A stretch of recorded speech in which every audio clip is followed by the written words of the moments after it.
TrueGreen7, aka Ron, aka one of the best PokeTubers in the community, recently held a Pokemon art contest where contestants had to create middle stage and final evolutions for these 3 first partner / starter Pokemon. And those 3 are Sleaf, Quindle, and Aguana.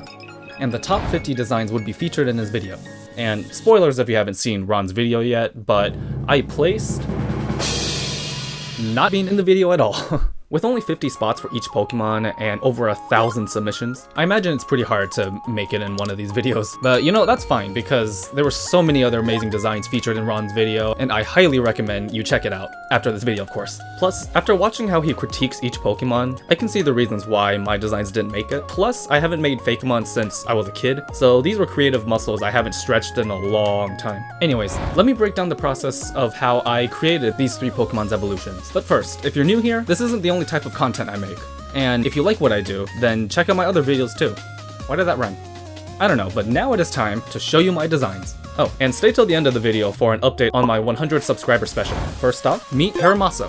While researching these 3 starters, I realized that they're all roughly native to the Americas, specifically between lower North America and all the way to Central and South America. One of the most prominent languages in these areas is Spanish, so I looked up the name of sloth, which gave me perezoso, which I believe from my research means lazy.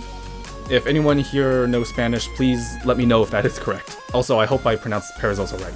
Anyways, I combined perezoso and moss. I got the idea of moss because sloths in real life actually grow algae on their fur, and because Paramaso becomes a grass ground type, which I'll get to why in a moment, I wanted to use moss in its design since it's a more land-based plant, as opposed to the more aquatic-based algae. And that is why you see 3 little puffs of moss growing on Paramaso. The reason why it is grass ground type is because I wanted to focus on Sleaf's evolutions growing its claws and leaves. And the bigger claws remind me of giant excavators that dig into the ground, which you can see in its evolution. Mosscavator takes much more inspiration into this excavator theme. Moss in real life has nutrients in it, so this gave me the idea to have Mosscavator's leaves absorb these nutrients and have its leaves start to overgrow. It also allows these 2 Pokemon to heal in battle because of these nutrients.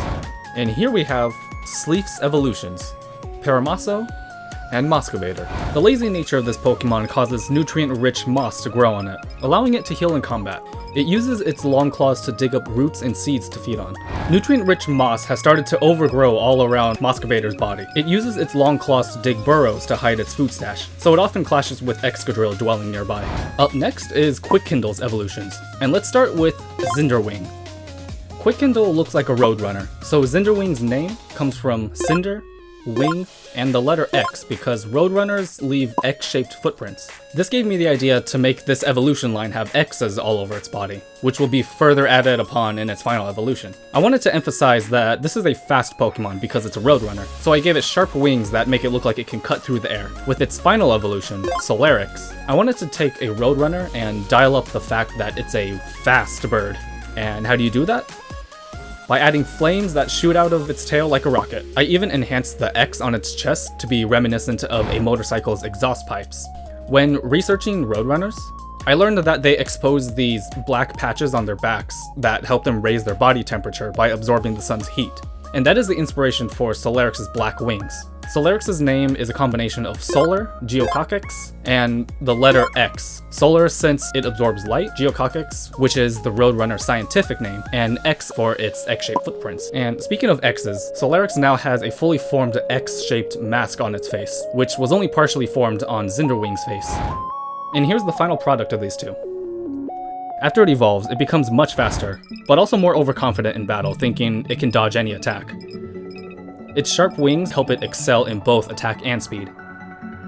The X-shaped exhaust symbol on its chest helps propel it forward by shooting out flames. Its black wings help it absorb the sun's heat, further increasing its attack and speed. And last but not least, we have Aguana's evolutionary line, starting with Iguanius. When I saw Aguana's design, I immediately thought the wider parts of its body resembled some kind of rock. And when doing research for types of rocks for inspiration, I came across pegmatite, an igneous rock that's generally white with dark spots on it. So that's where its name comes from, Iguana and igneous. Much like real iguanas, I gave Iguanius more pronounced cheeks and spines, which become more grown out in the final evolution, Igmatite. Its name is a combination of Iguana and Pegmatite. I wanted to give this Iguana a bit of inspiration similar to that of a Spinosaurus, to really show that this Pokemon is a feared primal predator. I also gave Igmatite a more rough and jagged design, to really show how the rocks have taken over its body and have been thoroughly infused with it. And here we have the final product. Its rocky skin envelops more of its body after evolving. It sharpens its axe-like tail against large rocks to ready it for battle. Large stone protrusions have taken over its body, enhancing its primal energy and making it a feared predator in its habitat. It uses the jagged rocks on its tail as a weapon to hunt prey.